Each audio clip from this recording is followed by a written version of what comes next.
Hello friends, எல்லோரும் எப்படி இருக்கீங்க? இன்றைக்கி நம்ம கிட்ட சூப்பரான ஒரு ப்ரக்கோலி ஃப்ரை தான் பார்க்குறோம்.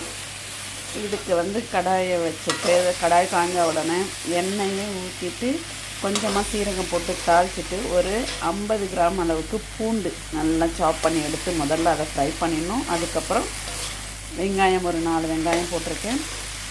அதை நல்லா ஃப்ரை ஆனதுக்கப்புறம் கோல்டன் ப்ரௌனுக்கு வந்ததுக்கப்புறம் நாம் இது கூட மிளகுத்தூள், ஜீரகத்தூள், கொஞ்சமாக தனி மிளகாத்தூள் எல்லாம் போட்டுட்டு பட்டைத்தூள் போடுங்க. கரம் மசாலா தூள் இருந்தாலும் ஆட் பண்ணிக்கோங்க. அவ்வளோதான். அதுக்கப்புறம் ப்ரக்கோலியை தண்ணியில் நல்லா சுடு தண்ணியில் எடுத்து க்ளீன் பண்ணிவிட்டு அதில் கொஞ்சம் உப்பு போட்டு மஞ்சள் போட்டு க்ளீன் பண்ணிவிட்டு அதை வடிச்சிட்டு இதில் ஆட் பண்ணிவிட்டு நல்லா இந்த மாதிரி ட்ரை ஃப்ரை பண்ணிங்கன்னா சூப்பரான ஒரு டேஸ்ட்டில் ப்ரக்கோலி ஃப்ரை உங்களுக்கு ரெடி ஆகிடும். ஸோ நீங்கள் ரொம்ப பாயில் பண்ண வேண்டாம். ப்ரக்கோலியை கொஞ்சம் அரை வேக்காடில் இருந்தால் சூப்பராக இருக்கும். Bye bye friends.